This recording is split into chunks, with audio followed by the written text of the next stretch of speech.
Buenos días a todos. Hoy vamos a realizar el segundo conversatorio virtual de la Sociedad Psicoanalítica de Caracas. La cuarentena, las sustancias y psicofármacos, del uso al abuso. Escogimos este tópico por su aumento generalizado en este confinamiento que nos ha llevado el COVID-19. El consumo de drogas, sustancias y psicofármacos en la sociedad traspasa el ámbito personal, invade la familia, la escuela, el ambiente laboral y hasta la estabilidad económica de naciones enteras como nuestro país. Este mundo incluye el consumo, pero también la producción, tráfico, colocación en el mercado,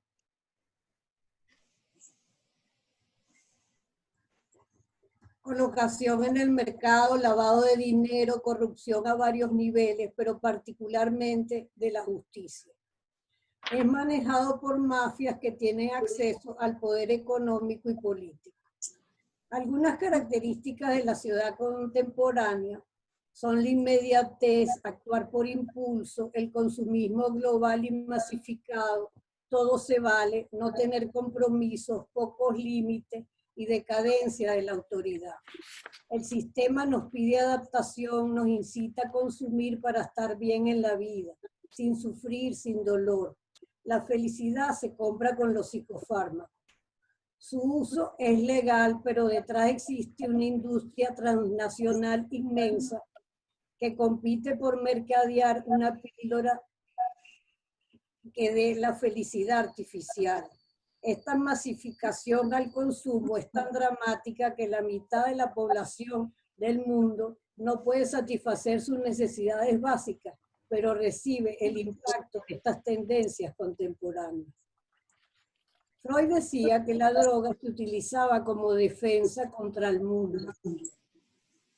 La pandemia y todos sus efectos han aumentado los síntomas de angustia diseminada y flotante ante la incertidumbre, miedo a la muerte, el fastidio ante el encierro, la violencia doméstica, falta de trabajo, descalabro económico, etc.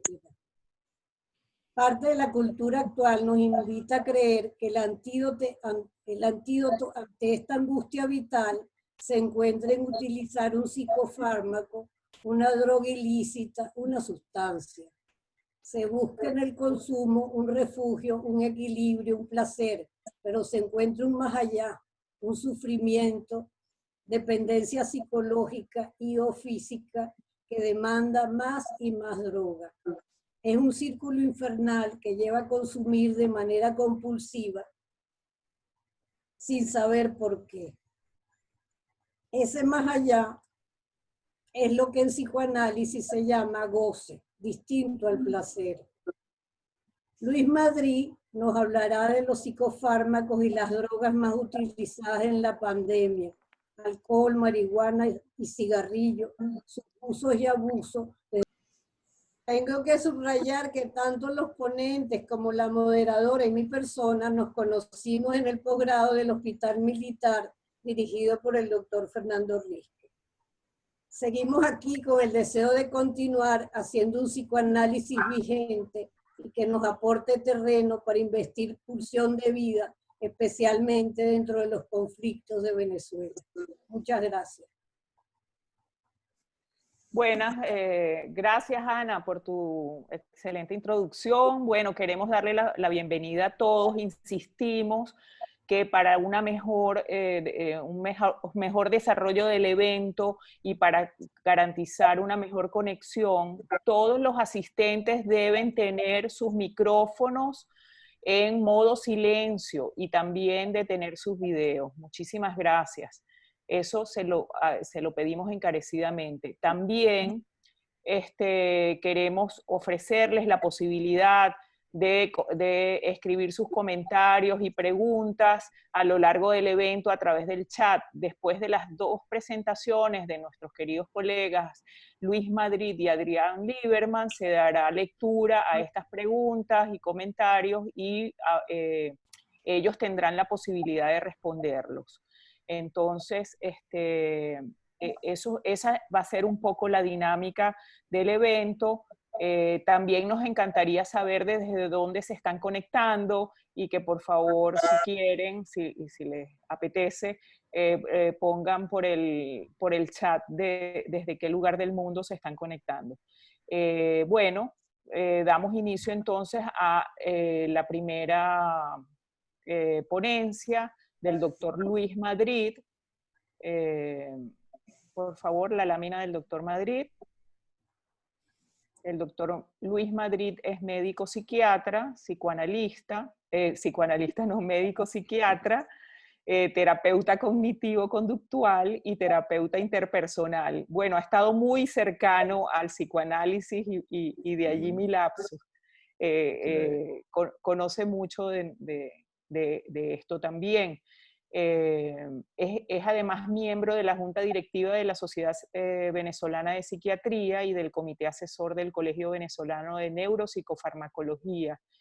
Es miembro de la International Society for Bipolar Disorders, de la International Society for Affective Disorders y de la World Professional Association for Transgender Health. Bueno, te damos la bienvenida, Luis. Nos encanta que estés hoy aquí con nosotros. Adelante con tu ponencia. Muchísimas gracias, Mari Carmen. De verdad que muchísimas gracias por la... Ya va, déjame conectarle a la lámina.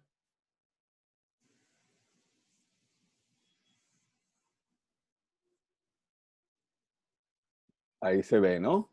Sí, perfecto. Ok, muchísimas gracias por la invitación. De verdad que para mí es un honor estar con ustedes y compartir nuevamente con el psicoanálisis, ¿no? Del cual surgí. Como dijo Don Herrera, bueno, ambos, todos pertenecemos a los dos participantes y ustedes que organizan pertenecimos en algún momento al hospital militar y nacimos de alguna manera desde allí. Entonces, gracias por esta invitación. Fíjense, voy a hacer bastante rápido con las láminas, dado que encontré un material que quiero compartir con ustedes relacionado con un poco el impacto que ha tenido el coronavirus o la pandemia del COVID y la cuarentena, que son dos eventos que están relacionados porque son simultáneos, y el impacto que tiene esto sobre el consumo y el abuso de drogas psicotrópicas, ¿no?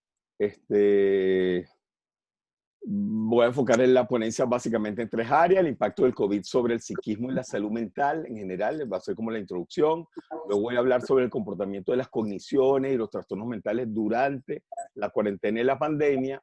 Y en tercer lugar voy a cerrar con el impacto del patrón de consumo de alcohol, drogas ilícitas y algunos medicamentos psicotrópicos durante la cuarentena, la pandemia, en consumidores habituales, gente que consume recreativamente drogas o tiene algún tratamiento psiquiátrico, en personas con adicciones y en nuevos consumidores que han surgido a raíz de la pandemia, ¿no? Y voy a utilizar un material extraído del Observatorio de Adicciones y Consumos Problemáticos de la Defensoría de la Provincia de Buenos Aires, que me resultó un trabajo bastante interesante, metodológicamente muy bien llevado.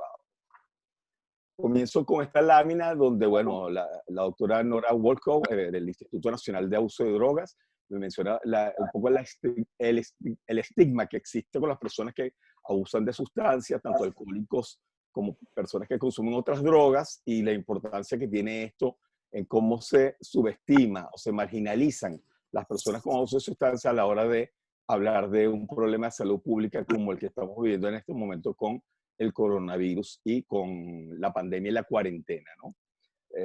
Se ha hablado mucho, yo he estado revisando los medios y las redes sociales, y la verdad que se habla muy poco del consumo de sustancias en esta situación de cuarentena, que mucha gente supone que pudiera estar disminuida por el poco acceso. Sin embargo, se ha notado un importante incremento. Aquí tenemos una foto del real SARS coronavirus 2, que es el que está produciendo la enfermedad de la COVID-19 y que es la que nos está de alguna manera invitando a hablar sobre esta situación.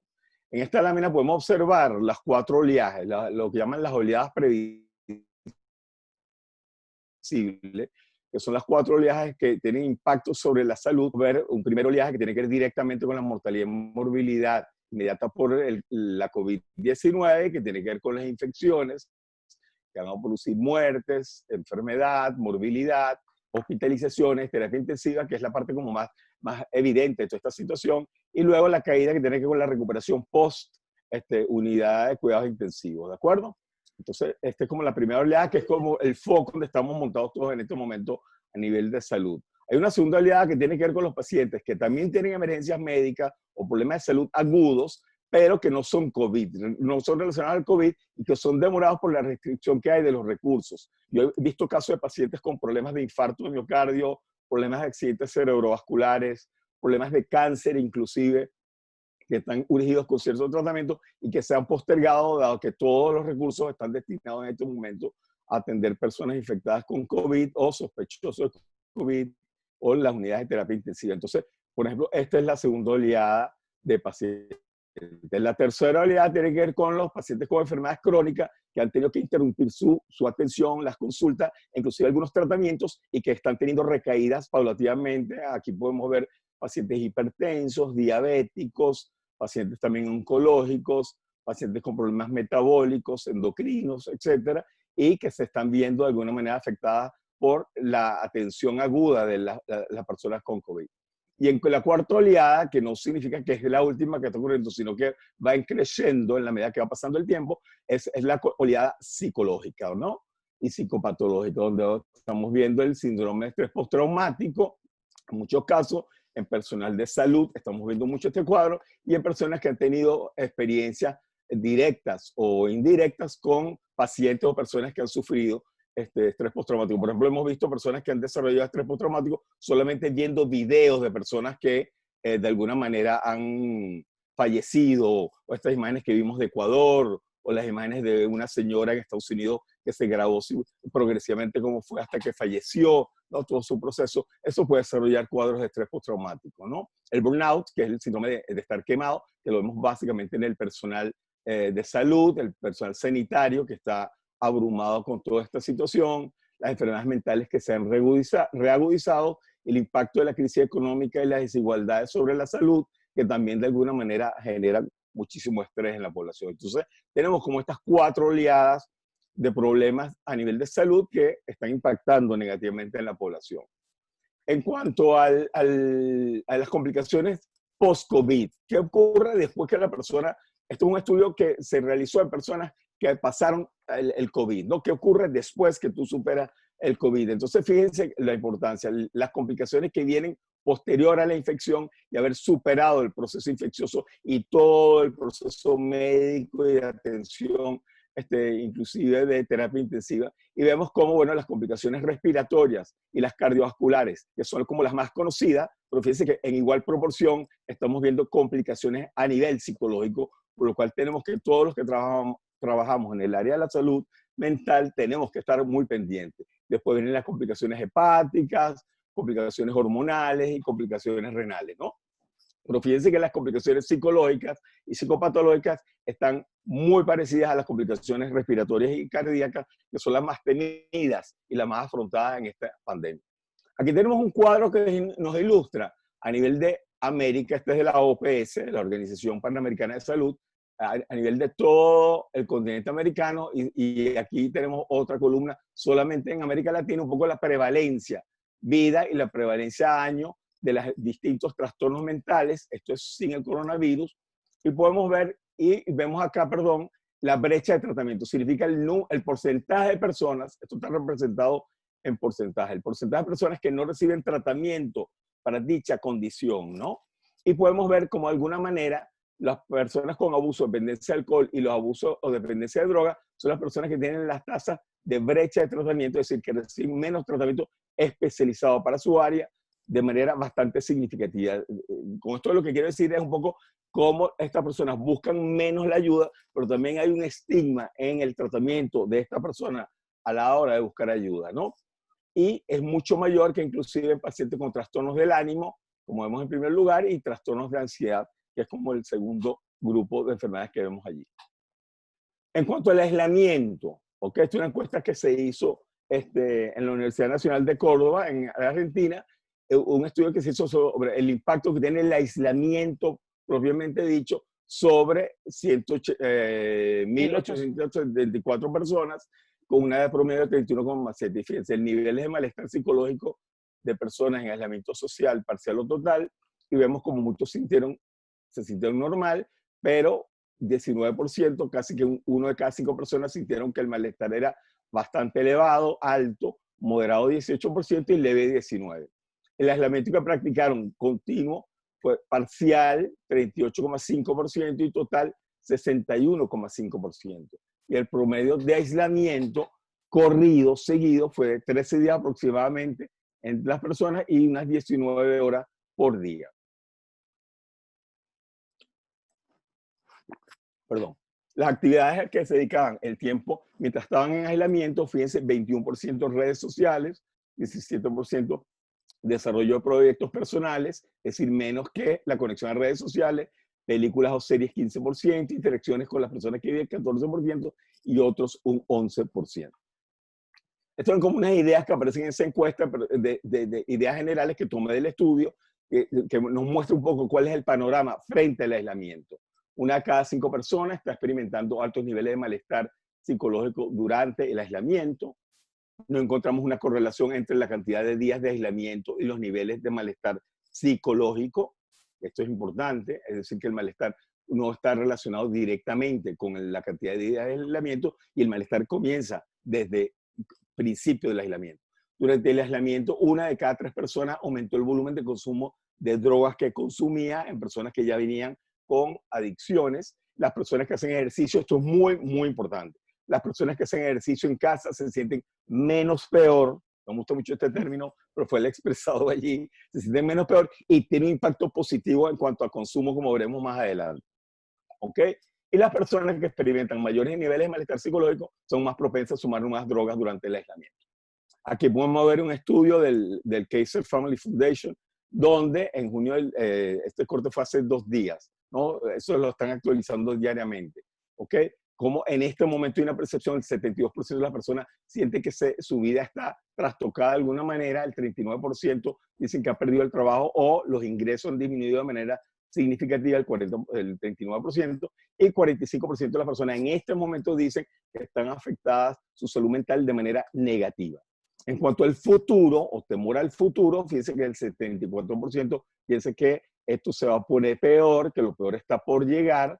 El 80% aproximadamente tiene una preocupación porque esta pandemia va a disparar una recesión significativa, se va a detener completamente la economía y el 82% de las personas tienen miedo de que el sistema de salud no les vaya a poder, se vaya a saturar, sobresaturar y vaya de alguna manera a no poderle brindar apoyo en este momento. En cuanto al cómo de alguna manera se sienten frente a esta constricción que ha producido el coronavirus, el aislamiento y la cuarentena.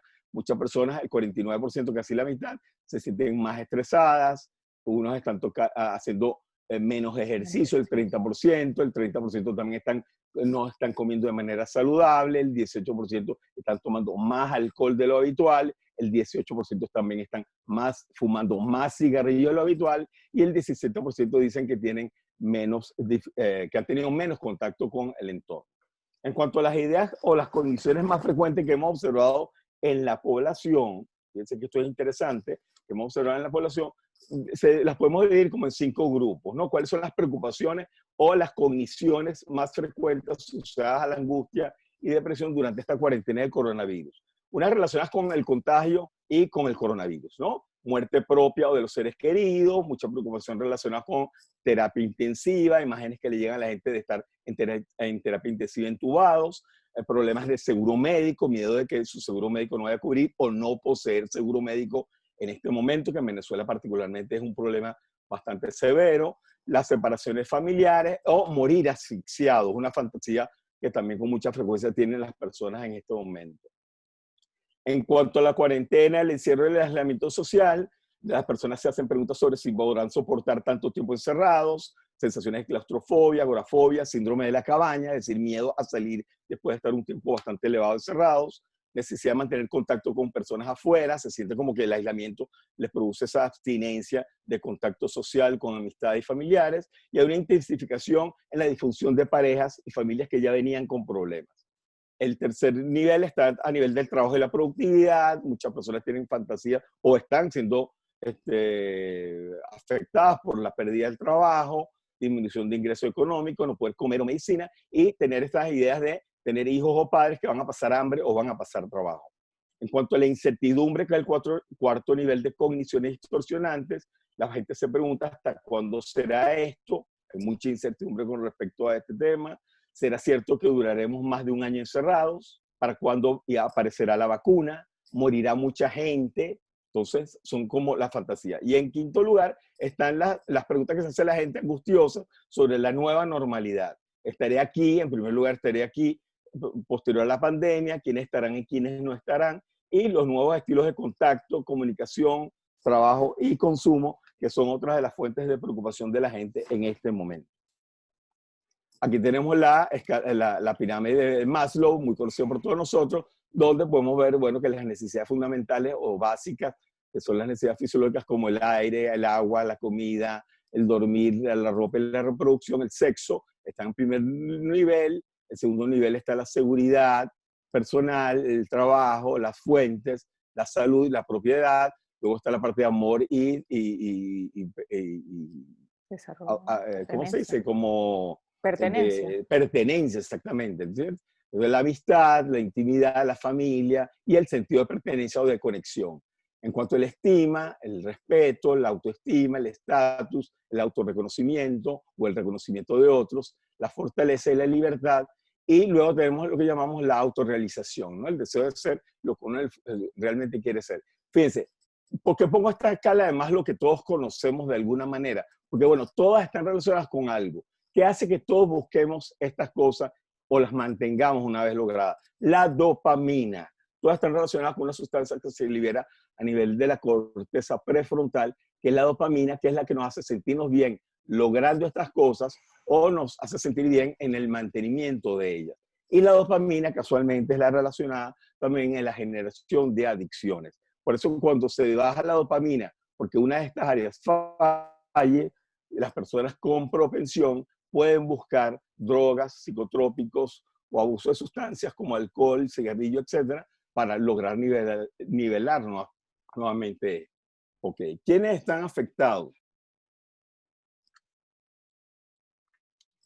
¿Quiénes están afectados en general? Fíjense, son unas estadísticas bien importantes. 7,7 millones de personas en Estados Unidos, esto son unas estadísticas de Estados Unidos, ¿ok? 7,7 tienen comorbilidad de abuso de sustancia con algún trastorno mental. Y esta es esta equivalencia. De los abusadores de sustancias o personas con trastorno por abuso de sustancias o uso de sustancias, el 37,9%, es decir, casi 40%, tienen alguna enfermedad mental. Y si hacemos una entrada por la otra vía, casi el 20%, el 18,2% de las personas con trastorno mental tienen algún tipo de abuso de sustancias. Es decir, es una correlación, son compañeras como muy frecuentes en muchísimas oportunidades. Los motivos del cambio de patrón del consumo en personas en esta encuesta que se hizo en Córdoba, fíjense, muchos cambiaron su patrón de consumo de sustancias porque se han sentido más ansiosos, el 50%, porque necesitan relajarse, en casi el 50%, me quería distraer, el 40%, quería divertirme, el 36%, me siento aburrido, 35%. Fíjense que son sensaciones subjetivas normalmente desagradables, porque unas buscan placer y otras buscan aliviar un displacer, ¿no? De alguna manera, esas sensaciones subjetivas egos distónicas pudieran estar relacionadas al consumo. ¿Cuán fácil cree que le será dejar de consumir o disminuir el consumo tras la cuarentena? Entonces, fíjense el pensamiento mágico que tienen muchos consumidores que dicen que sí van a poder, ¿no? Muy fácil, fíjense que va a dejar de consumir el 33%, un poco fácil 13%. Fíjense que las estadísticas son un poco elevadas para lo que nosotros sabemos que va a ocurrir. Porque muchos adictos, cuando dicen que van a tratar de dejar, recordemos que en la práctica clínica, cuando un paciente le dice, un paciente adicto dice, voy a tratar, hay una altísima probabilidad, más del 90% de probabilidad de que no va a dejar la sustancia. La persona cuando se propone dejar, normalmente elimina la palabra tratar de su discurso, ¿no? Entonces, fíjense cómo el pensamiento mágico que tienen hace que muchos de ellos piensen dejar la droga después de que pase la cuarentena. ¿Cuál fue la droga más mencionada? Ya la doctora Ana Herrera nos asomó un poco. ¿Cuál fue la droga más mencionada entre quienes informaron haber consumido, fíjense, 54% alcohol, por lo menos aumentaron el consumo, algunos iniciaron, 35% el cigarrillo, la nicotina, el 29%, casi el 30% marihuana o cannabis y el 7,8% los psicofármacos informaron haber iniciado o aumentado el consumo de estas sustancias. ¿De acuerdo? En otro estudio de Kellerman, aquí en la lámina lamentablemente no puse el texto, en el Journal del Affective Disorder de ahorita de mayo del 2020, la percepción de salud mental en la población general, fíjense que durante la cuarentena y el coronavirus, la pandemia, el 68% de las personas han tenido síntomas de estrés, el 52% síntomas de ansiedad, 43% trastornos de sueño, 26% trastornos de la conducta alimentaria, que es un problema importante, o cambios en el patrón, y 18% síntomas de depresión, ¿ok? Cuando use sustancias, por supuesto no lo voy a mencionar porque vamos a desarrollarlo inmediatamente. También 4 sensaciones importantes que ha tenido la población general, una de incertidumbre, otra de suspicacia y desconfianza con respecto a la información que se maneja, la ambivalencia y mucha apatía que presenta la población frente a esta situación y que probablemente pueda hacer que muchas de las personas susceptibles busquen drogas. Aquí voy a pasar una sucesión de láminas que probablemente va a ser muy rápida porque están basadas en una encuesta que se realizó, como les mencioné al comienzo, la Defensoría de la Provincia de Buenos Aires, el Observatorio de Adicciones y Consumos Problemáticos, y tomaron una muestra online bien interesante, ¿no? Un universo de una población residente de la provincia de Buenos Aires a partir de 18 años. Tomé como ejemplo este estudio porque me parece que metodológicamente estuvo muy bien realizada y la manera de aproximación para recoger la data estuvo muy bien realizada también. El tamaño de la muestra fueron 500 personas aproximadamente, un poquito más de 500 personas entrevistas con cuotas asignadas respetando género y edad, más o menos que hubiese una distribución homogénea de la población. Fue a través de una entrevista online desde plataforma con un error muestral de 2,6%, que es bastante importante, es decir, la confiabilidad es bastante alta, de un 95%, y la fecha de realización fue entre 5 y 7 de abril del 2020. Un corte muy breve, es como tomar una fotografía en esas 48 horas, 72 horas aproximadamente. Y podemos ver estos. Estas son las preguntas y voy a colocar más o menos la respuesta con los gráficos para que vayan viendo. ¿Consumías alguna sustancia, alguna de estas sustancias antes de la cuarentena? Entonces el 27,5% respondieron alcohol, 26% tabaco y cigarrillo, que sabemos que son las drogas que más se utilizan en las personas, ¿no? El VAP, que está muy frecuentemente utilizado ahorita, el VAP y los cigarrillos electrónicos, 0,4%, 1,1% de bebidas energizantes, los ansiolíticos y antidepresivos, ya el 11% de las personas ya están tomando algún tipo de ansiolítico antidepresivo, o si consumían más de una sustancia, un 8%, 1,8% marihuana y 24% reportado que no consumía ninguna sustancia antes de la cuarentena. ¿Ha experimentado con alguna nueva sustancia en la cuarentena? El 5% aproximadamente respondió que sí y el 95% no. Es decir, que hay un 5% de personas que ingresaron al consumo durante la cuarentena. Si lo has hecho, es decir, si has consumido iniciando, ¿con cuál droga iniciaste? El 21% con alcohol, 35,5% comenzó a fumar. De esta población se descubre que hay algún grupo de pacientes que eran exfumadores que comenzaron a fumar nuevamente, 2,6 empezaron a vapear, que por supuesto se triplicó casi que la medida, 1,3 bebidas energizantes, y fíjense que los ansiolíticos y antidepresivos aumentó frente a lo que veíamos anteriormente, y consumir más de una sustancia 3,7%, y la marihuana 2,3%. Es decir, que hubo gente que se inició con estas sustancias, ¿no? Drogas sintéticas, 1,3%. Y fíjense que la cocaína no fue una droga de mucho impacto en esta cuarentena y el coronavirus. Respecto a las sustancias que consumías con anterioridad a la cuarentena, diría que ha aumentado dicho consumo, el 20% respondió que sí, es decir, uno de cada 5 personas aumentaron, 71,5 dijeron que no y 7,7 dijeron que tal vez. Ese tal vez probablemente es un sí, hablando de personas adictas. ¿Okay? Si tu respuesta fue sí, ¿cuál de estas sustancias que consumías ha aumentado? Así que el alcohol es una de las drogas más importantes, el tabaco y cigarrillos va en segundo lugar, y la marihuana está en tercer lugar, ¿no? en tercer lugar van los ansiolíticos y los antidepresivos, que se aumentaron de manera significativa, y luego viene la marihuana. ¿Podrías decir a qué nivel ha sido ese aumento? Fíjense, el 54% reporta ser leve y casi el 50% de la gente dice que fue moderado o alto, lo cual para nosotros representa un problema de salud pública importante. ¿Cuáles de estas sustancias has dejado de comprar por estar en aislamiento? Fíjense, ¿cuáles han dejado de comprar? Bueno, el 39% dieron alcohol, el 30% tabaco y cigarrillos, el 1% vapeo, 2% energizante y 24% refiere que no consumía ninguno. Entonces, fíjense que en cuanto a dejar de comprar, más bien los valores son mucho menores a los que iniciaron o comenzaron a incrementar el consumo. ¿Crees que las sustancias te han ayudado o han empeorado las relaciones? Esta me parece que es la lámina más importante, ¿no? Que además el adicto reconozca, o el consumidor, perdón, reconozca de alguna manera esta situación. ¿Crees que las sustancias te han ayudado o han empeorado las relaciones en la cuarentena? Fíjense, el 74,5% dijeron que empeoraron. Por ejemplo, el cigarrillo, la gente fumando dentro de un apartamento, en una casa encerrado, genera malestar en el resto del grupo familiar. En el mejor de los casos, utilizando una soft drug como el cigarrillo, ¿no? Pero el alcohol, la marihuana, la gente se ha expuesto. Muchas familias han descubierto que su familiar consumía marihuana porque, bueno, ha tenido que consumir prendiendo incienso o a través de los ventiladores o las ventanas de los baños, ¿no? Entonces, el 75% empeorado, el 20% dice que ha ayudado y el 5% refiere que no ha modificado mayormente. Si hoy estás consumiendo más, ¿crees que después de la cuarentena volverás al consumo habitual? Fíjense que el 30% enfáticamente responde que no, el 24% tal vez, sabemos que probablemente muchos de estos van a ser no también, y el 46% dicen que sí van a retomar su cuestión habitual, su consumo. Disculpa, Luis, te va quedando como 5 minutos. Ya voy Puedes ir cerrando. redondeando. Sí. Gracias. Si optaste por probar otro tipo de sustancias, ¿crees que aliviado por el final de la cuarentena podrás dejarlas? Fíjense, 48% dice que no. O sea, esto es bien importante. Es decir, que lo que viene después, entre muchísimas otras cosas a nivel de salud mental, el consumo de sustancias probablemente va a ser una de las cosas que vamos a tener que atajar de manera significativa.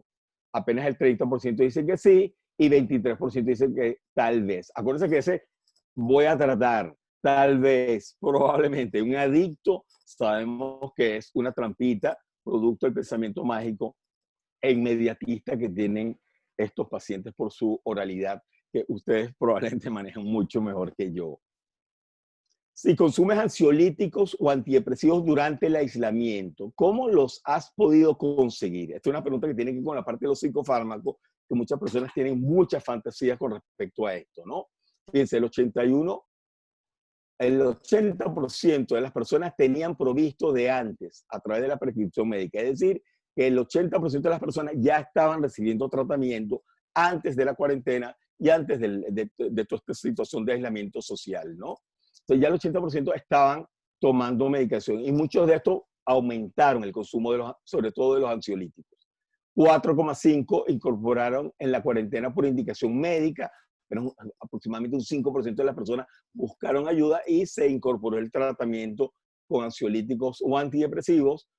Apenas el 1,1% los adquirió sin receta. Fíjense, mucha gente está adquiriendo esto sin receta. El 5,5% consumí porque alguien de mi familia o amigo me lo cedió, ¿ok?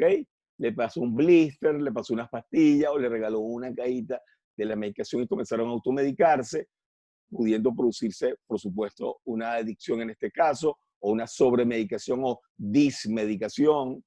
Y el 6,2% los adquirí por indicación de alguna persona de mi entorno, algún familiar, un vecino, un amigo, un médico de la familia, pero le sugiere eso. Y fíjense que en este momento, particularmente en Venezuela, en algunas farmacias en Estados Unidos, están aceptando récipes digitales. Entonces, hay que estar como muy pendiente con eso, porque eso tiene sus pros y sus contras, porque mucha gente puede inventar récipes digitalizados e ir a la farmacia y comprar. Entonces, fíjense que aproximadamente el 12% de las personas consumieron sin prescripción médica psicotrópico, más de lo que se incorporaron por prescripción médica, ¿ok? Casi que 3 veces más. Y por otras vías, el 0,9%. Es decir, tenemos que estar muy pendientes de estas personas que probablemente nos van a llegar después Recordemos que el cigarrillo hace que la adherencia del virus a las vías pulmonares se aumente de manera significativa. El ser fumador de cigarrillo aumenta muchísimo, casi que 8 veces más la probabilidad de que usted caiga en una complicación en terapia intensiva a la hora de adquirir el coronavirus. Así que disminuye al menos el consumo. Es mi recomendación. Y bueno, gracias por su atención. Gracias, Luis. De todos modos, después con las preguntas vas a tener oportunidad de volver a agregar alguna cosa que te haya faltado. Bueno, y además es muy interesante todo este paneo sobre investigaciones muy recientes que hablan justamente del problema o del hecho de que el uso y abuso de sustancias y psicofármacos en esta coyuntura que genera tanta incertidumbre y tanto temor, es un evento importante a nivel de consulta privada. Los psicoanalistas así lo registramos, pero siempre es bueno tener una data que provenga de alguna investigación. Es un tema complejo, el tema del uso y del abuso de sustancias. Está estigmatizado, tal como tú lo dices, y la gente a veces no busca ayuda. Pero bueno, para hablar de la perspectiva psicoanalítica de este tema tan complejo de las adicciones, del uso, del abuso, tenemos también el día de hoy a Adrián Lieberman. Adrián es un psicólogo clínico y psicoanalista de la Sociedad Psicoanalítica de Caracas, es miembro titular en función didacta, docente de nuestro Instituto de Psicoanálisis. Además es miembro de la Asociación Psicoanalítica Internacional y de la Federación Psicoanalítica de América Latina. Adrián es miembro del comité de publicaciones de varias asociaciones psicoanalíticas a nivel de Latinoamérica, como la de la publicación de ABDEVA, que es la Asociación Psicoanalítica de Buenos Aires, y de la Sociedad Colombiana de Psicoanálisis. Actualmente Adrián reside en Miami. Y bueno, bienvenido, Adrián. Quería iniciar mi participación diciéndoles lo contento y privilegiado que me siento de poder estar compartiendo en esta actividad científica de la Sociedad Psicoanalítica de Caracas y compartir con ustedes la vivencia de poder acortar la distancia geográfica con la cercanía emocional con todos ustedes. Yo voy a comenzar mi intervención, obviamente, desde el ángulo de conveniencia de un psicoanalista.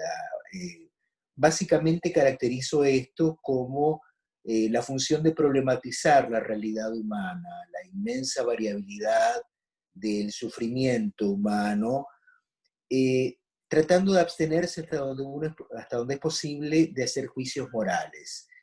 Y el asunto de las sustancias invita mucho, como lo señaló en algunos momentos Luis en su intervención, a hacer juicios morales y dejar de verlo como una manifestación de la psique.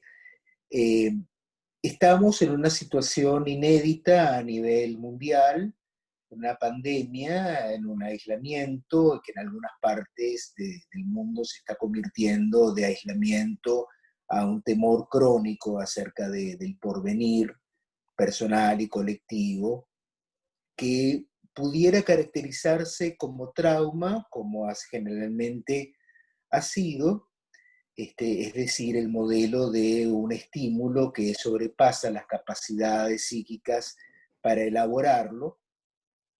Y yo particularmente creo que también para una buena parte de quienes padecemos esta situación del coronavirus, en una catástrofe, es decir, una destitución subjetiva que amenaza a muchos con ser permanente, convertirse en un diagnóstico o en un vector de infección o en un desempleado o en el caso que nos ocupa hoy, en alguien que abusa o se hace adicto a una sustancia. Entonces, esta situación de trauma y o catástrofe, que a veces se superponen unas a otras, nos confronta nuevamente con una situación de inermidad. Y cuando digo nuevamente es porque inicialmente el ser humano comienza su vida en una situación de gran inermidad, de gran dependencia. Y sobrevivimos básicamente porque hay un otro que así lo quiere. En la medida que así lo quiere y que nos transmite experiencias positivas, empezamos a sentir que el mundo es un lugar en el cual vale la pena habitar y que la vida vale la pena vivirla. La pandemia, el aislamiento, la situación de incertidumbre en la que estamos inmersos, nos vuelve a colocar de cerca, al menos a nivel de fantasía, en esta situación de inermidad. Y eso produce o invita a comportamientos regresivos. Regresivos no es un juicio nuevamente moral, no es un juicio de valor, sino que tiene que ver con que acudimos a maneras de lidiar con las ansiedades intensas que vivimos de formas que sobrepasan o que, digamos, están asociadas a otras formas, a formas primeras, tempranas, que no tienen que ver con la instalación de la posibilidad de pensar, que es justamente el efecto sobre la inermidad del ser humano que tiene el que alguien se ocupe del pequeño ser, de los niños, para que puedan convertirse en personas autónomas. Entonces, en este contexto aparece el uso de sustancias.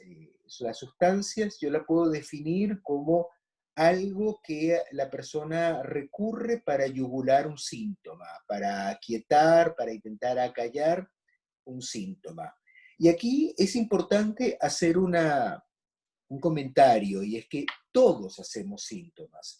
Y en esta situación inédita en la que estamos, todos hemos hecho algún tipo de síntoma. Levante la mano el que no. Hemos hecho, sí, incluso los psicoanalistas hacemos síntomas.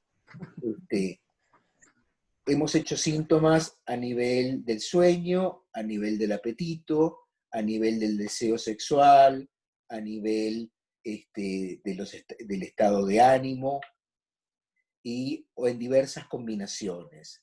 Entonces, una de las maneras, uno de los recursos que el ser humano tiene para lidiar con estos síntomas cuando amenazan con sobrepasar su capacidad de simbolizarlos, es acudir a sustancias. Y las sustancias son algo que ha estado presente en casi todas las culturas a lo largo del largo proceso de humanización que tenemos recorrido. Y las sustancias las hemos usado o las usamos con diversos fines, con fines místicos, como conectarnos con entidades o con deidades de las que buscamos protección o comunión. Las utilizamos hoy en día para sociabilizar, para intentar promover o aceitar los engranajes del trabajo de vinculación entre nosotros. Las utilizamos para intentar acallar o disminuir el dolor que podemos sentir. Entonces, hablar de sustancias es hablar de algo que está, valga la redundancia, profundamente consustanciado con la historia humana. Aquí en este momento hago un pequeño paréntesis para comentar algunos datos provenientes de la clínica en los Estados Unidos, país donde resido. En la zona de los Apalaches, una cordillera montañosa del centro del país, las epidemias de opiáceos, de consumo y abuso de opiáceos, ha aumentado terriblemente. En parte por la ansiedad, por el miedo que está aparejado a las situaciones vitales que atraviesan muchas personas frente a lo que la pandemia implica, en parte también porque centros de rehabilitación han sido cerrados por efectos de prevención y han quedado faltos de personal para acoger personas que pudieran tratar de iniciar algún tipo de programa de desintoxicación o de moderación de su consumo. El consumo de alcohol ha aumentado 55% desde abril aproximadamente al día de hoy. El precio en calle de la marihuana y de otro tipo de sustancias también ha aumentado astronómicamente. Es decir, que como conjunto nos hemos volcado a hacer uso de sustancias frente a una situación o frente a preguntas para las cuales no tenemos respuestas y para las cuales también parece que esas respuestas van a tardar más de lo que deseamos en llegar. ¿Qué ocurre con las sustancias? Que se convierten en objetos a los cuales les hacemos demandas. Le decimos a la sustancia, consciente o inconscientemente, cosas como cálmame, duérmeme, alégrame, dame hambre, hazme sentir mejor. Se convierten en un objeto inicialmente externo, es decir, objetivable, pero que psíquicamente luego los internalizamos y se convierten también en representaciones internas a las cuales les hacemos demandas imaginarias y sobre las cuales también desarrollamos fantasías de control.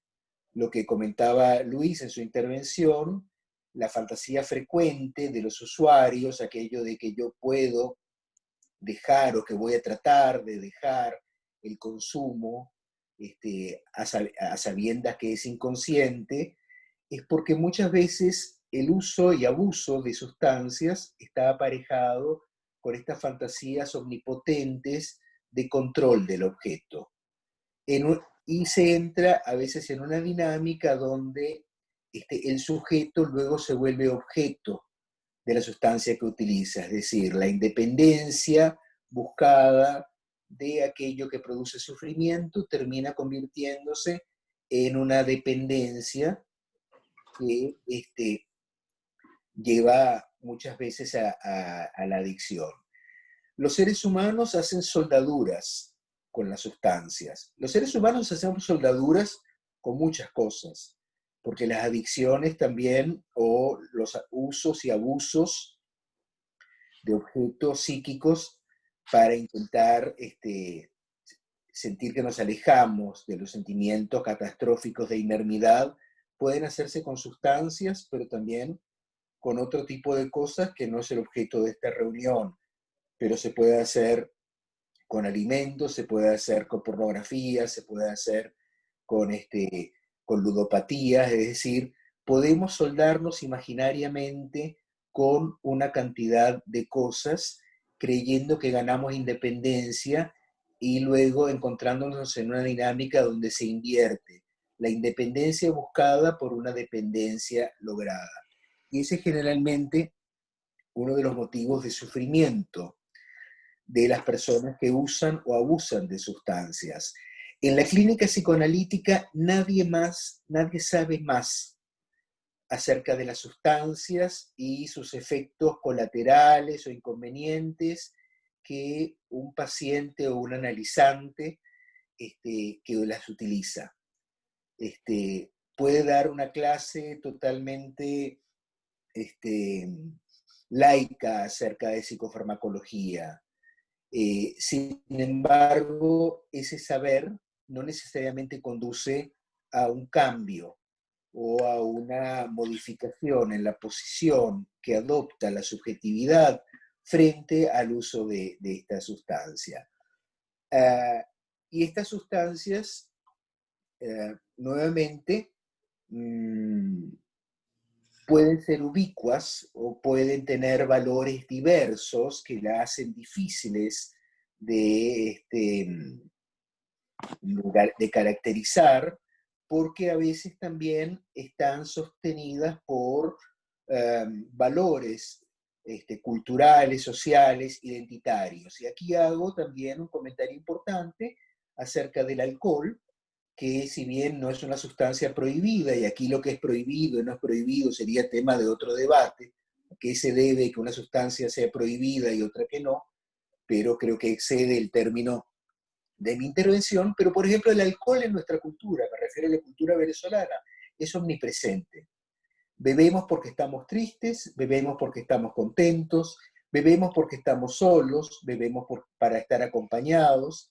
Entonces, por ejemplo, ¿cuánto del consumo de alcohol puede ser caracterizado como el uso de un instrumento de identificación grupal, una soldadura colectiva, un elemento de pertenencia y de identificación, y cuando se convierte en algo que pudiera ser problemático para una persona? Nuevamente lo que quiero decirles es que es difícil poder generalizar acerca de el uso de sustancias.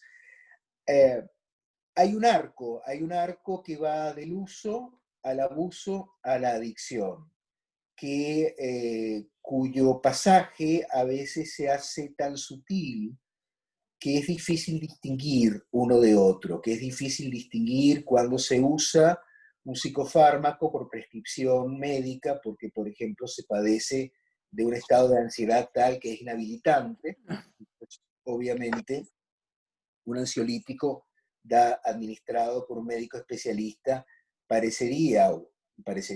es aquello adecuado al abuso, que empieza a hacer estos intentos de control omnipotente del objeto, de lo uso a pesar de, o lo uso sin, digamos, buscar supervisión, control, diálogo con un otro que pudiera orientar a la adicción, que es la dependencia psíquica y o emocional de una sustancia. Cuando se depende psíquicamente y o emocionalmente de una sustancia, podemos hablar en la clínica de una adicción. Y el panorama se complica porque cada una de las sustancias que utilizamos o de las que abusamos tienen diversas combinaciones de dependencia física o de dependencia emocional, tanto sus principios activos como en la manera en que las vivimos, como en las maneras en que las significamos, como en las demandas que les hacemos para que ocupen un lugar dentro del malestar que podemos experimentar frente a situaciones como la que no, estamos experimentando hoy, que es la pandemia, el aislamiento y la incertidumbre frente al futuro. Obviamente esta combinación, pandemia, cuarentena, incertidumbre, es una puesta a prueba, es una prueba de estrés para el aparato simbólico, no solamente individual de cada quien, sino para el aparato simbólico colectivo, cultural, porque es imposible dar respuestas a todas las preguntas que plantea una situación así sostenida en el tiempo. No solamente no sabemos si vamos a tener trabajo o ingresos, sino no sabemos tampoco qué va a pasar con la amistad, que es cercanía física. No sabemos qué va a pasar con la sexualidad, que es intercambio de fluidos. Entonces, todo esto, toda esta puesta a prueba de nuestro aparato simbólico hace que la posibilidad de utilizar sustancias para acallar el dolor que estas preguntas suscita pueda ser sumamente tentadora, o dirían algunos, hasta aconsejable.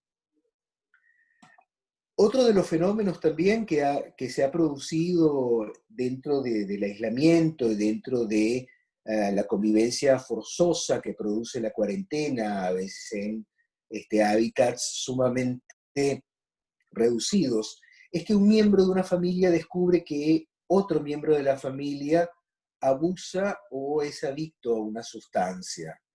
Y esto promueve o exacerba conflictos y situaciones potencialmente conflictivas y dolorosas dentro de las dinámicas familiares y grupales.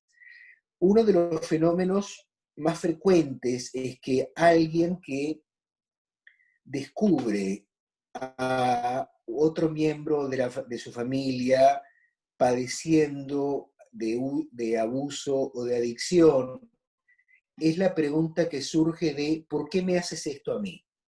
La pregunta culpógena y culpabilizante acerca de cómo es que me haces esto a mí. Cabría interrogar, yo lo voy a dejar simplemente como un tema abierto, si esto es algo que una persona le hace a otra o es algo que se hace a sí misma. Si necesariamente el abuso, el uso inconveniente de una sustancia o la soldadura física y emocional a una sustancia es algo que uno le hace a otra persona. Pero algo que nuevamente, insisto, es frecuente que surja, es la pregunta de uno a otro de ¿cómo es que me haces esto a mí?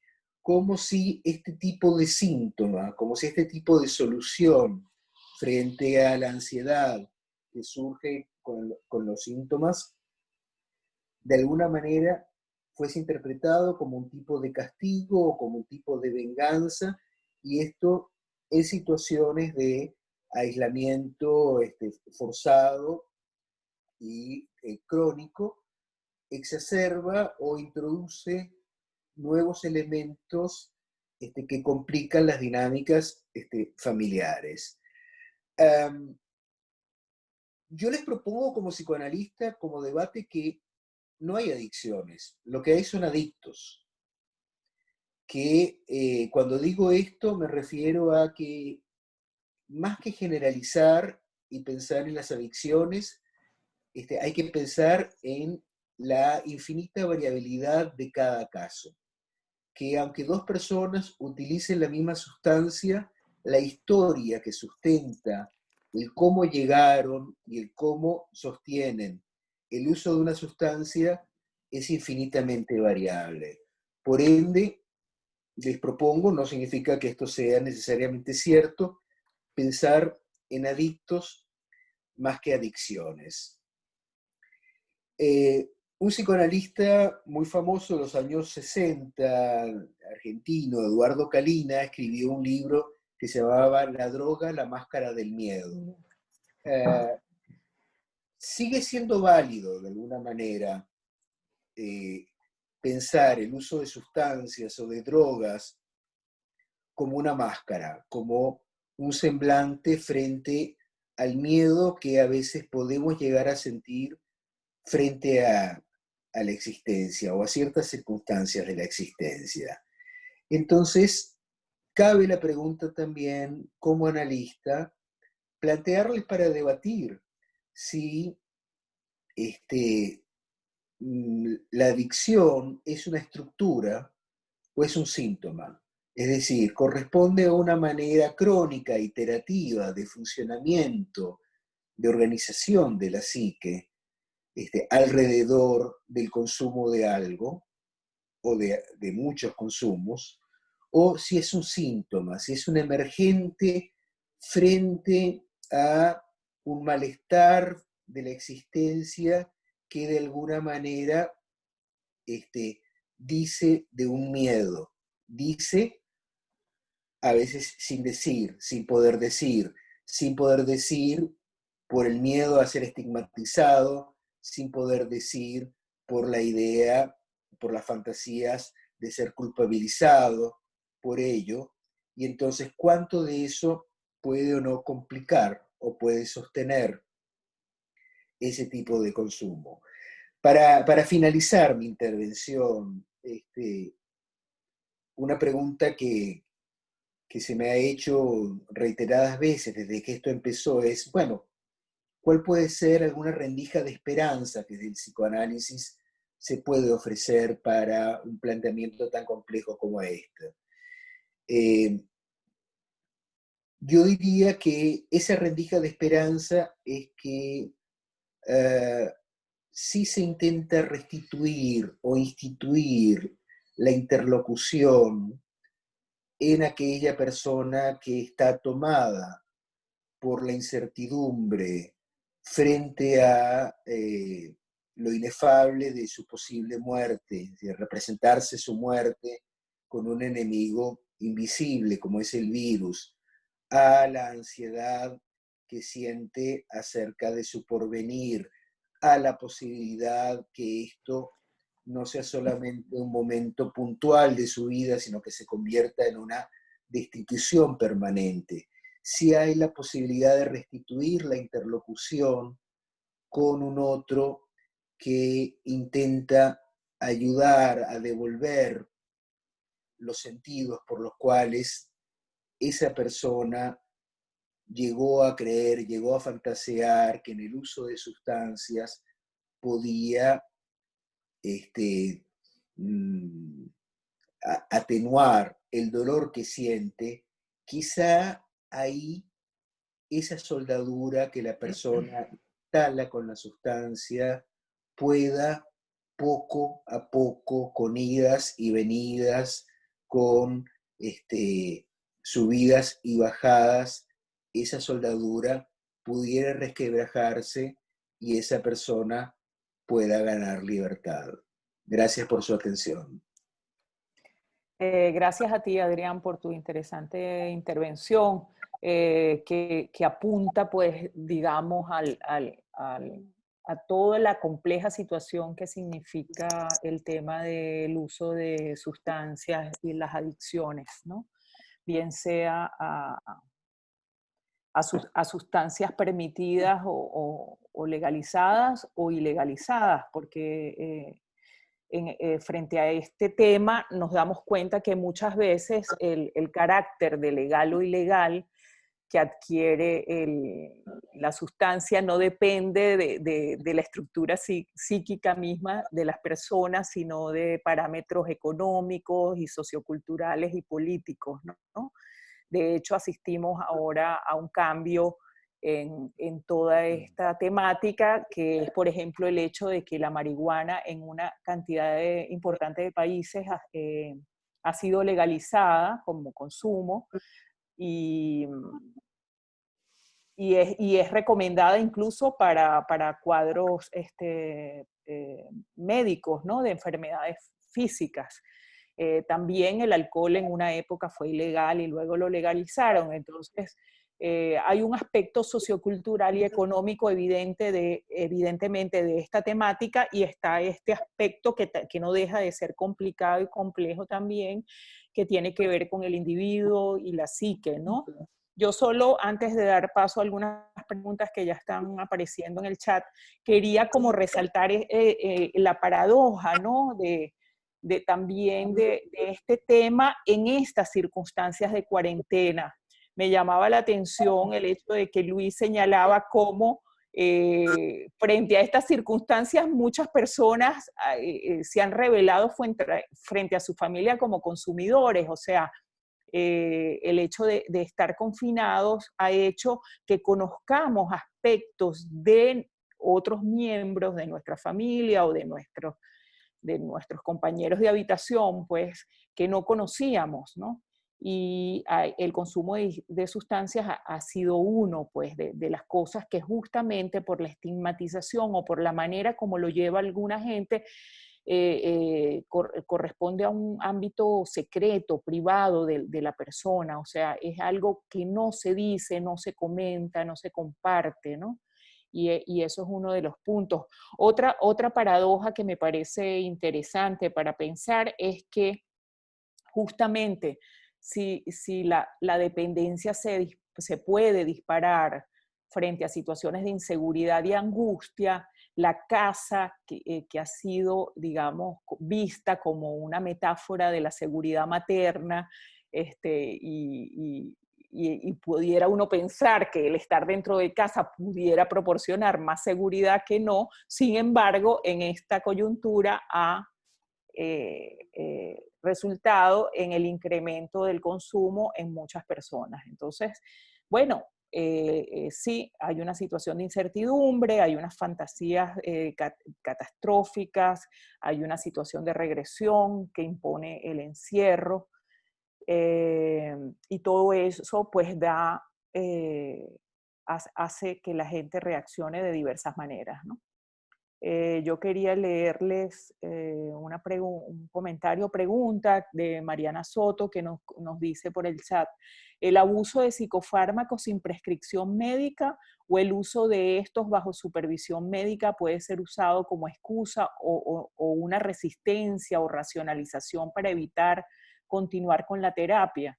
No sé si lo afirma o lo pregunta, pero ella dice como que hay gente que puede decir, bueno, el fármaco me duerme o con el fármaco me siento mejor, por ende no voy a continuar asistiendo a la terapia o la terapia no hace falta. Eso es un punto interesante que me encantaría que abordaran, que es la fantasía de la píldora como garantía de felicidad y de solución de problemas, ¿no? De la píldora o de cualquier otro recurso, digamos, del que podemos echar mano, ¿no?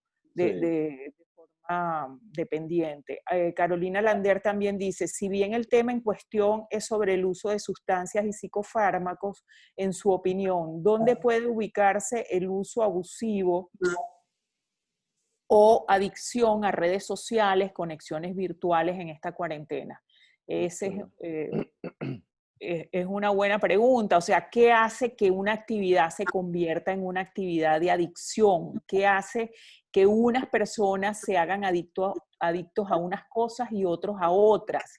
Es un tema interesante y bueno, no sé quién de los dos quiere comentar y hablar algo sobre esto. Yo quería comentar sobre la primera propuesta, ¿no? La pregunta. Ajá. Sobre Ajá. el uso de el abuso de psicofármacos sin o con prescripción. Y bueno, Okay. fíjense, quería como aclarar algo.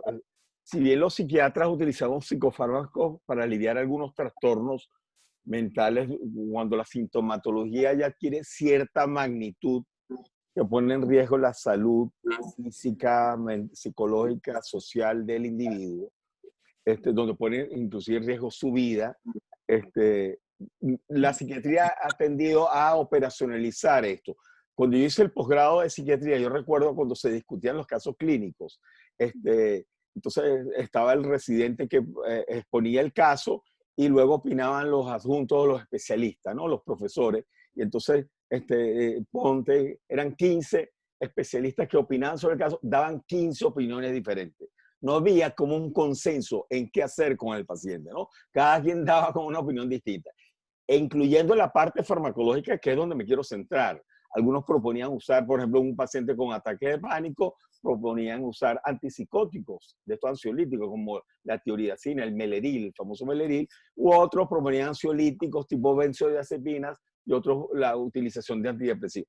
Entonces no había consenso. La psiquiatría, afortunadamente, a partir del año 2000, ha venido como operacionalizando esto y creando lo que nosotros llamamos el uso racional de los psicofármacos. Y entonces, en cuanto a eso, fíjate, sí es verdad. La idea no es obturar, que el individuo pueda optar a un proceso de sanación, de cura definitiva, ¿no? Pero también sabemos, por otro lado, que hay una magnitud o un nivel de malestar que puede ser suficiente para que el individuo inclusive ni siquiera pueda entrar en un proceso de psicoterapia. Por ejemplo, un paciente maníaco, un trastorno bipolar, un paciente que está maníaco y psicótico, probablemente la psicoterapia se va a hacer muy difícil entrar en ese momento.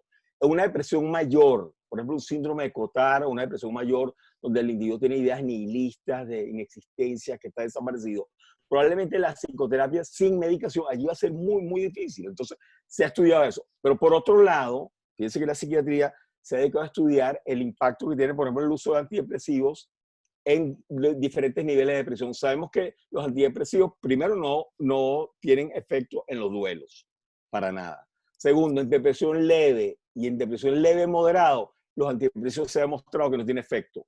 Ahí entra la psicoterapia, psicoeducación, implementaciones no farmacológicas. Son las principales en depresión leve o moderada. Hay varios estudios, está el estudio de Liederman, está el estudio de Gunther, está un estudio que se hizo, que se llama STAR-D, donde se logra demostrar que en depresión leve y leve moderada los antidepresivos no tenían absolutamente ningún impacto, ni siquiera a pequeña escala, ¿no?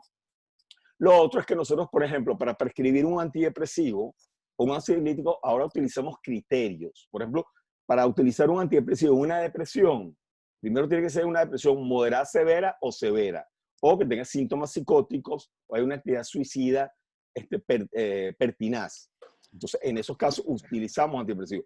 Pero nos guiamos por una cosa que llamamos los síntomas somáticos. Por ejemplo, que haya variación diurna, el paciente se siente peor en la mañana, que haya despertar precoz, se despierta 2-3 horas antes de su hora habitual y no puede seguir durmiendo con un intenso malestar, pérdida o ganancia de peso significativo. Utilizamos el índice de Quetelet para eso. Lo otro es pérdida o incremento brutal del apetito, disminución marcada del apetito sexual, trastornos de sueño importante, la culpa, que es un síntoma más melancólico, la culpa incesante, atormentadora en la mente del individuo y la presencia de sintomatología suicida. Por ejemplo, esos son los indicadores que utilizamos nosotros en este momento. El paciente tiene que tener 3 o más para indicar un antidepresivo. Entonces, en este momento utilizamos los medicamentos con criterio, ¿no? Y hay una tendencia a favorecer la psicoterapia.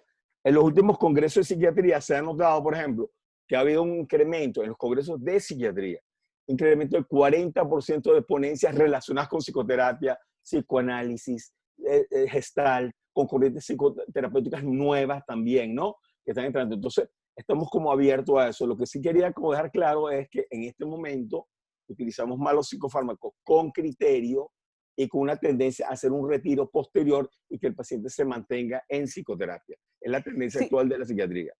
Sí, a mí me parece muy bien tu aclaratoria, porque es cierto que en una época en el sector de salud y de psicoterapia se manejaba pues el prejuicio de que había unos psiquiatras organicistas, digamos, que querían solo medicar y les parecía que toda la psicoterapia o el psicoanálisis era cuestión, digamos, insuficiente, innecesaria, y había unos psicoanalistas también, quizás, o unos partidarios de solo la psique que pensaban que un tratamiento a fondo de una persona con problemas de consumo pasaba solo por un psicoanálisis 5 veces a la semana, por 10 años, etcétera, ¿no? Entonces, eso es como una realidad superada. Yo creo que ahora todos, tanto psiquiatras como psicoanalistas, entendemos que el trabajo paralelo, conjunto de psiquiatras y psicoterapeutas es necesario y fundamental en estos casos, ¿no? Imprescindible.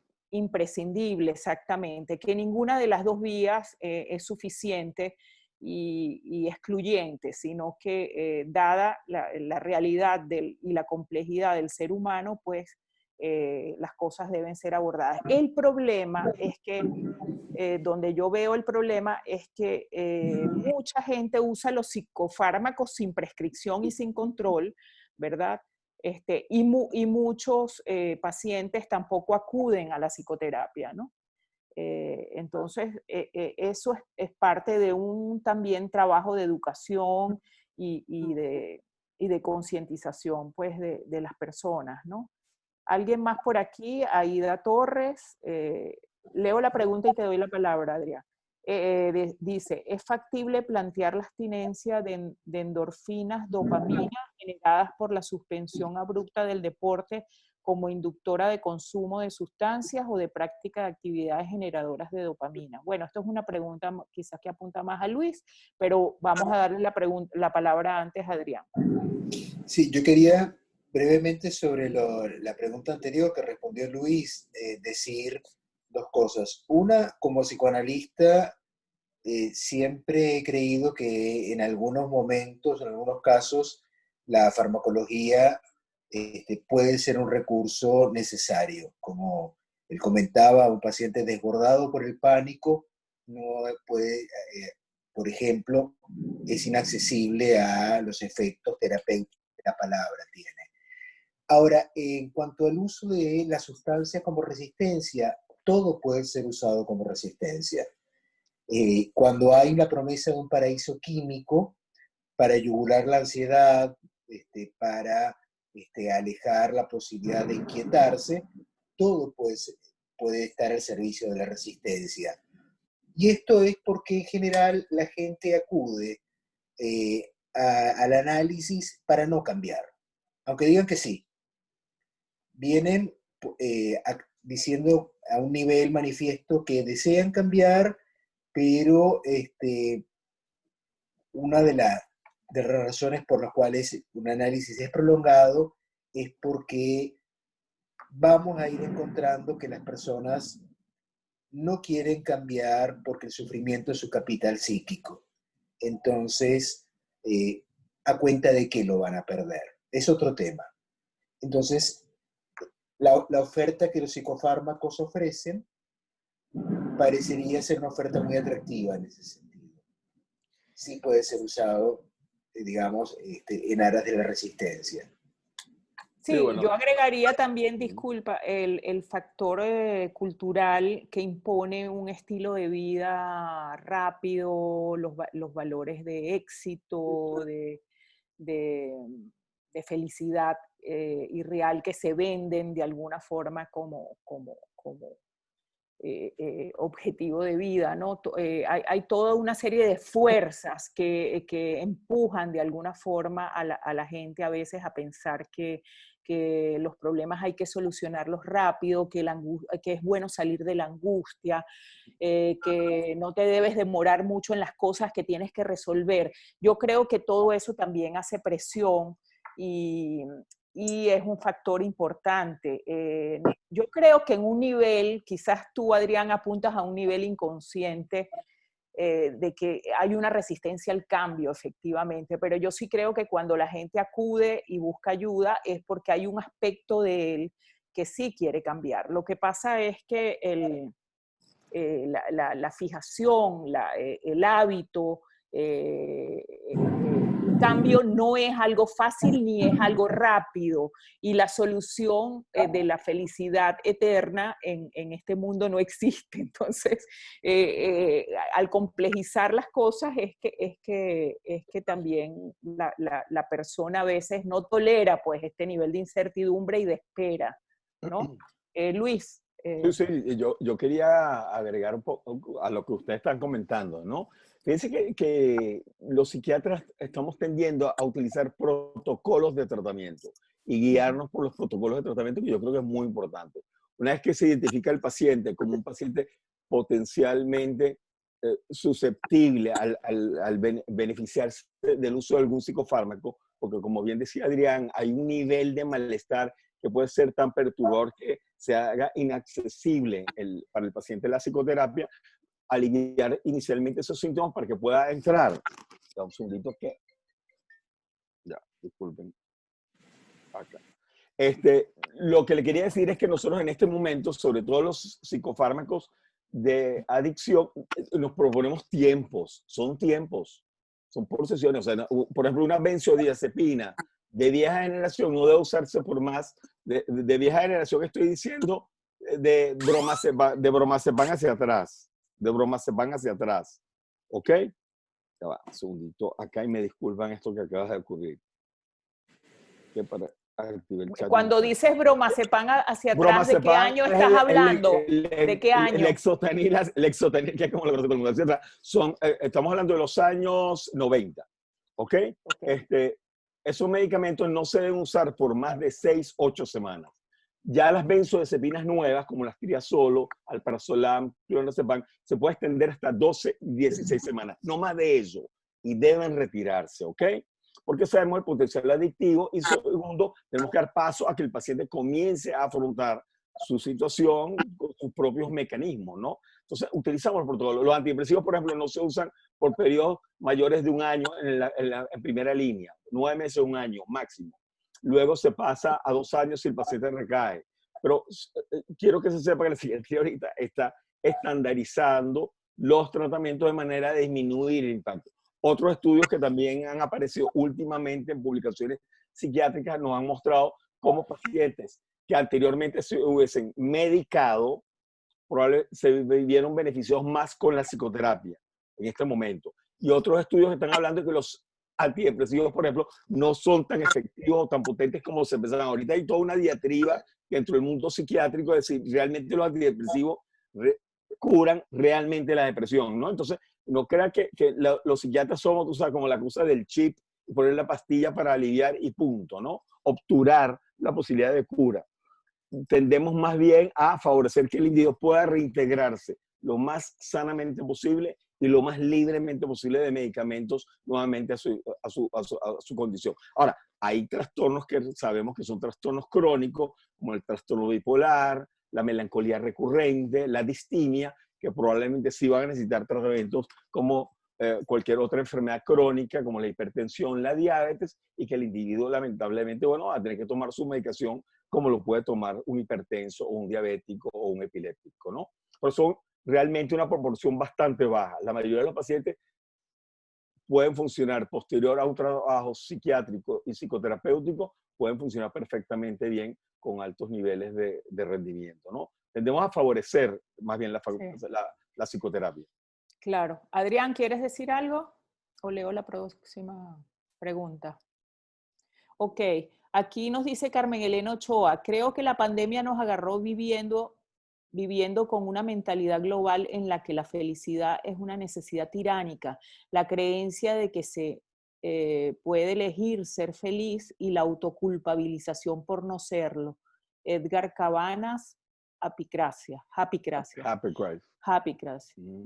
Los mensajes durante la pandemia era solo a una invitación de estar en el estado ideal de control y aprovechar tu tiempo para estar feliz. Ante esta experiencia tan avasallante, probablemente recurrir al consumo de cualquier tipo de droga o evasión se hizo imperante. Sí, me parece que es un comentario muy pertinente y acertado. Es verdad que en principio fue un mecanismo como maníaco para repeler de alguna forma o por el hecho de que fue un evento inesperado que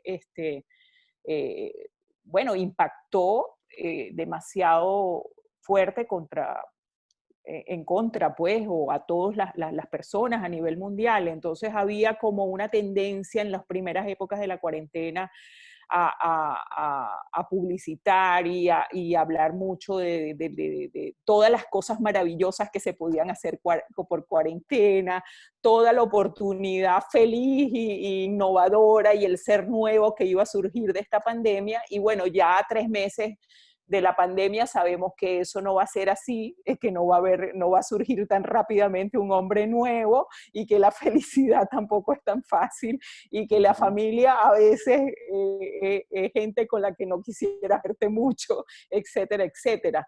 Por eso también quizás nos tenemos que centrar más en el conflicto, en la pregunta, en la angustia. Por supuesto que los psicofármacos, y el deporte y las redes y la marihuana y otras sustancias son elementos que te ayudan a lidiar con la pregunta fundamental que era lo que apuntaba un poco Adrián, ¿no? Adrián, ahora sí te toca hablar.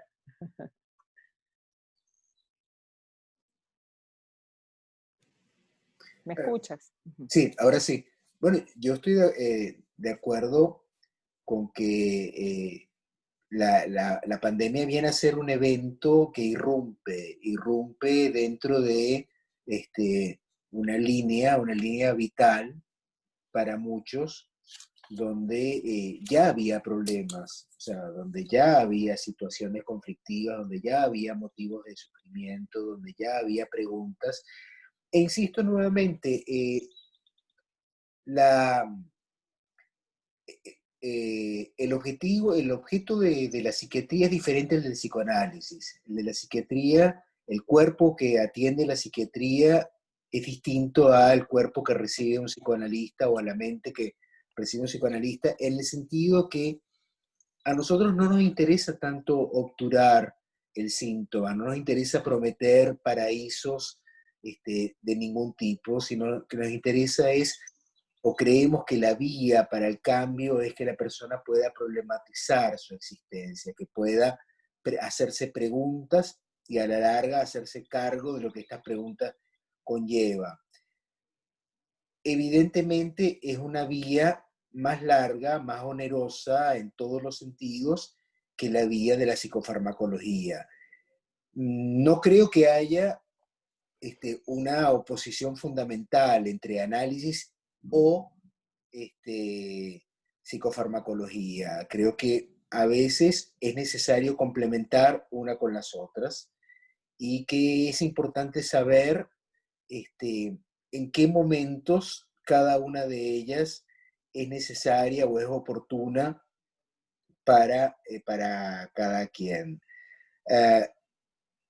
Los fármacos ofrecen esta solución. Lo que pasa es que esta solución, como todas las soluciones humanas, es problemática, porque podemos soldarnos, podemos de alguna manera creer que hemos encontrado una respuesta omnipotente a las demandas que hacemos y que solamente es un problema de cuánta o con qué frecuencia o qué sustancia es aquella que nos va a alejar de las preguntas que nos inquietan. El cambio viene de la posibilidad de tener preguntas que inquieten, de tener cosas que nos molesten en algún grado. Es cierto, la pandemia ha exacerbado estas molestias al punto tal que muchas personas creen que no van a poder soportarlas y entonces hacen un uso sintomático de sustancias legales o ilegales o de acciones como las redes sociales, es decir, cómo soldarse a las redes sociales como una manera de lidiar con lo que está en el fondo, que es el miedo a la muerte. En el fondo, la pandemia lo que pone en relieve es la inermidad del ser humano y el miedo a la muerte. Solo que creo que en la historia reciente nunca lo habíamos tenido de una manera tan brutal frente a la cara de cada quien. Sí. Sí, Leo la no. pregunta de María Alejandra Báez que dice, ciertamente en algunos pacientes está presente la fantasía de resolución mágica obtenida a través de los fármacos, pero también he encontrado que en muchos existe la necesidad de resolver su sufrimiento en un corto tiempo, pero por dificultades económicas. Esto interfiere en el mantenimiento de la psicoterapia. Eso es una realidad, la realidad económica, aunque los fármacos De también los tienen fármacos, un sí, costo elevado, ¿no? pero Ujú. sí, súper terrible. Es un poco como contradictorio el planteamiento porque si vamos al mercado a ver el costo de los psicofármacos, que habitualmente eran los medicamentos, sobre todo las benzodiazepinas de menor costo, se han transformado en medicamentos de altísimo costo. Por ejemplo, la quetiapina, no sé si hablar de esto por esta vía, pero la quetiapina en el mercado está en 10 millones de bolívares una cajita. Sí. Un Bueno, antidepresivo sí. está en 4 millones de bolívares. Entonces, es como relativo esto de lo económico. Ahora, lo de la inmediatez sí, porque estando en encierro, en claustro, probablemente esa sensación agorafóbica o claustrofóbica puede hacer que el individuo vea como más emergente el buscar un aliviadero y a veces utilizando psicofármacos u otras sustancias como el alcohol o las drogas de No, y de consumo. hecho, en países como este, donde no existe una seguridad social y la mayoría de las personas no están amparadas por ningún tipo de plan de protección de salud, un tratamiento psicoterapéutico y con psicofármacos, etcétera, es un tratamiento costoso. Costoso. Entonces, es una realidad, tanto una cosa como otra. Eh, significa pues también a veces un motivo de angustia adicional para el Claro. paciente, ¿no? Gloria Villaveses nos dice, en aislamiento los polos sombríos de los arquetipos de la víctima y del saboteador generan el descuido, nos traicionamos y pueden favorecer uso, abuso y adicciones de sustancias. Como expresa Adrián Lieberman, la interlocución será el paso hacia la meta real. Ana Herrera nos dice también, muy importante abordar la adicción sin juicio moral y cada individuo tiene sus razones subjetivas que son inconscientes. Por ello, el tratamiento y la prevención de la adicción es tan difícil desde el punto de vista psicoanalítico, ya que la adicción es un problema de lo pulsional y hacerse cargo de sí mismo. Yo también quería recordar, porque quizás muchos de los que están aquí hoy no, eran muy jóvenes en ese momento, que Venezuela fue uno de los pioneros, como tantas otras cosas, en comunidades terapéuticas para tratar adicciones en los años 70 y 80. La comunidad de Fajo, eran tratamientos a través de comunidades terapéuticas. Fajo fue una de las primeras.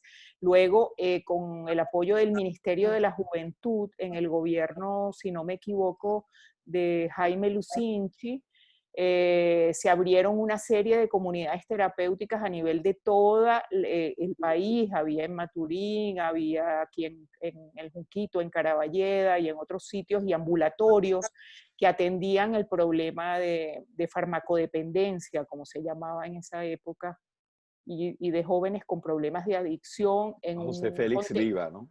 Sí, exacto, las comunidades terapéuticas. El proyecto José Félix Rivas, que estuvo dirigido por Rafael Ernesto López, que es un psicoanalista venezolano que vive en Miami actualmente, y que había dirigido en Canadá también hospitales con esta característica, y él trajo ese modelo y funcionó por mucho tiempo y fue muy exitoso aplicando una perspectiva psicodinámica, un modelo psicodinámico. Fue muy exitoso en la rehabilitación de una cantidad de jóvenes. Lamentablemente ahora creo que no existen ese tipo de oportunidades, ¿no? Y muchas veces ambulatoriamente también es mucho más difícil tratar cuadros de dependencia grave, ¿no? Sí, sí. Bueno. Sí, yo sí quería hacer una acotación siguiendo lo que mencionaba Adrián.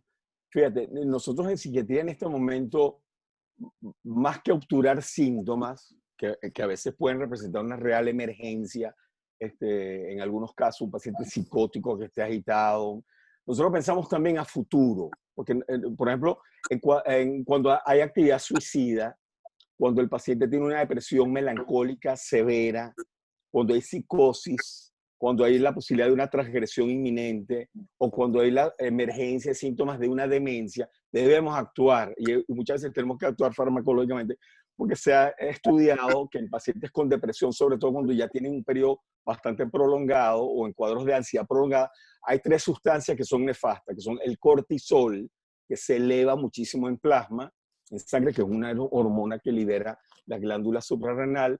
Esta otra sustancia que se produce en el cerebro, que es el BDNF, que es procognitivo, baja en cantidades alarmantes. Y hay otra sustancia que se llama el glutamato, que a niveles bajos promedio es una sustancia que funciona inclusive como estructura del cerebro, pero también como neurotransmisor, pero que se eleva y produce una neurotoxicidad. Entonces, esta alteración de estas 3 sustancias en cuadros de depresión, de psicosis, de ideación suicida, o ante la posibilidad de una transgresión inminente, que pueda poner en riesgo la vida y la salud de la persona o de otros, la farmacoterapia puede resultar una herramienta valiosísima, pensando a futuro en el deterioro, porque sabemos que personas con cortisol elevado por periodos largos o con glutamato muy elevado, que es neurotóxico, o el BDNF bajo, comienza a deteriorarse todo lo que es el área del hipocampo, que están los lóbulos temporales, e inclusive la corteza prefrontal. Y eso sí sería irreversible en la vida del sujeto. Entonces, los fármacos, cuando están bien indicados, yo creo que pueden tener un impacto positivo tanto en el momento de una emergencia, pero también a largo plazo en la protección neurocognitiva de un paciente con un cuadro de esto. Estoy hablando de cuadros ya bastante severos, ¿no? Y con manifestaciones. Sí, es un tema evidentemente muy complejo, y a medida que lo vamos hablando vemos cómo van saliendo toda una cantidad de aristas importantes a considerar. Yo también creo, quería comentar toda una corriente nueva en neuropsicoanálisis en la que se está investigando mucho. De hecho, nosotros teníamos proyectado un evento para abril de este año que tuvo que ser suspendido, donde Francis Criboy nos iba a hablar de neuropsicología, pues, y neuropsiquiatría, y también, digamos, hay muchos desarrollos y muchas personas investigando, y en donde el efecto de la palabra, o sea, los cambios neurológicos estructurales que se registran a partir de la posibilidad de pensar y de poner en palabras el mundo interno, los sentimientos internos, ¿no? Aquí alguien me dice que todavía hay comunidades terapéuticas en Caracas y en otros estados, pero son privadas, claro. Este proyecto que yo comenté era un proyecto público. Pablo Madhusin nos dice también: me gustaría escuchar sus opiniones respecto a aquellos pacientes adictos en recuperación que han logrado mantenerse en abstinencia durante el confinamiento, a pesar de las circunstancias que todos conocemos. Bueno, me imagino que sí, debe haber gente también que se ha mantenido, y sí, hay gente que manifiesta sentirse mejor en aislamiento, ¿no? Quizás personas con características fóbicas un poco más marcadas, no sé qué dicen ustedes. Bueno, yo tengo pacientes que durante algún tiempo tuvieron un problema de abuso de sustancias psicotrópicas y que, bueno, que tienen comorbilidad con trastornos del ánimo o problemas de ansiedad, y que, bueno, uno ha estado monitorizando en este tiempo de la cuarentena y la pandemia, y vigilando, haciendo una vigilancia. Y sí, hay un porcentaje de pacientes importante, que diría que es importante, personas que con cierto reforzamiento y con todo el trabajo que han realizado se han logrado mantener en abstinencia a pesar de esta circunstancia que fue tan inoportuna, pero también así tan inesperada, ¿no? La Sí. situación, y que es generadora de un gran estrés, estar encerrados y con la amenaza afuera, ¿no? Sí. Bueno, ya estamos casi sobre la hora. Quisiera que los dos ponentes, Adrián y Luis, si quieren decir algunas palabras de cierre y ya irnos despidiendo por hoy de la actividad. Bueno, Adrián. Bueno, Bueno, sí. Luis, que es nuestro invitado. Sí, yo Ok. quería, como alguien que había puesto algo sobre lo de las redes sociales, recordemos que el estudio argentino nos mostraba como en primer lugar, una de las conductas que estaban utilizando, la que apareció en primer lugar, era las redes sociales. ¿En qué ocupan más su tiempo durante el aislamiento? Fíjense que las redes sociales, es decir, se ha incrementado muchísimo esta situación de estar conectado más que leer, compartir con familiares que estaban como en otros lugares, cuando lo ubicamos en primer lugar, ¿no? El 21% de las personas respondieron que están metidos en redes sociales. Y sí se han incrementado, pues, por ejemplo, la adicción a redes, la adicción a internet, la adicción o la conducta compulsiva, pues.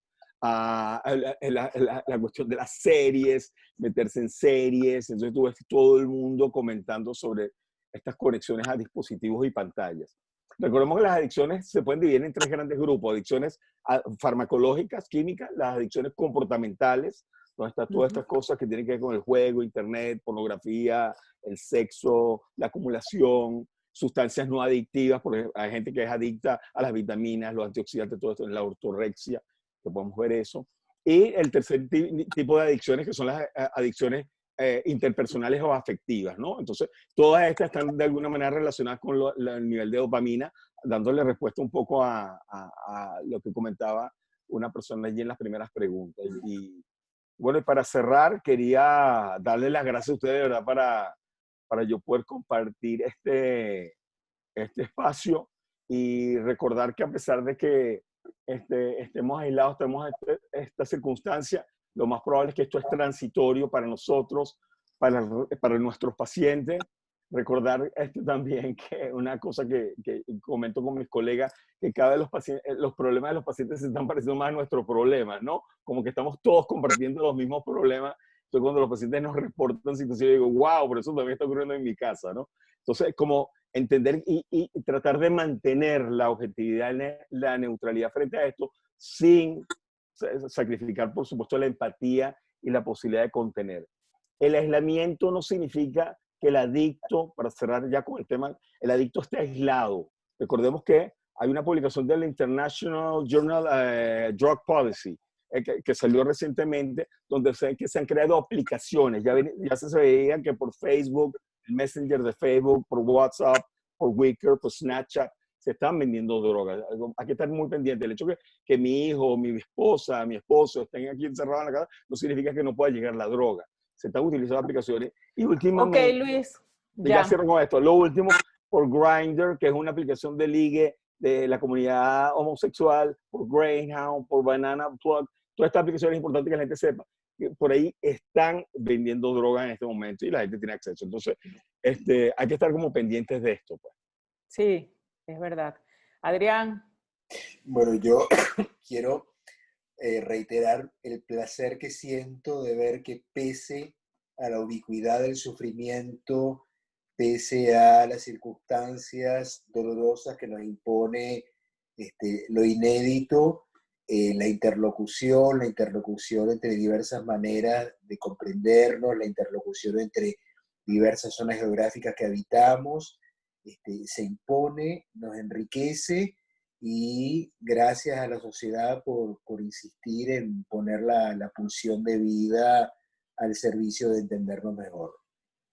Bueno, yo también le quiero dar las gracias a todos y hacer algunos anuncios, pero antes de que se vayan, sí nos gustaría que vayan colocando todos sus cámaras en on para poder hacer una foto colectiva que nos gusta hacer siempre al final de cada evento. Entonces, por favor, activen en este momento sus cámaras.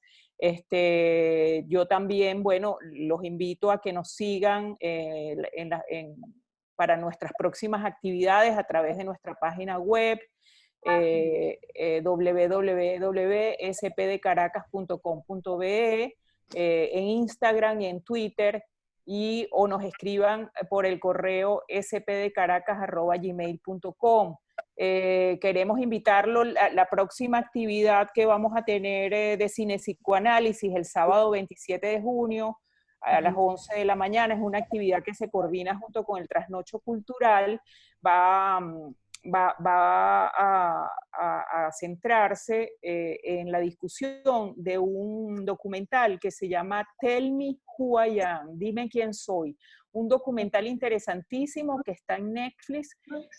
Ustedes lo pueden ver, la dinámica es que lo puedan ver previamente en sus casas, y el sábado que viene se conectan a través de la plataforma de Trasnocho, que ya iremos difundiendo cómo va a poder ser, para la discusión que va a estar a cargo del doctor Rómulo Lander y de la doctora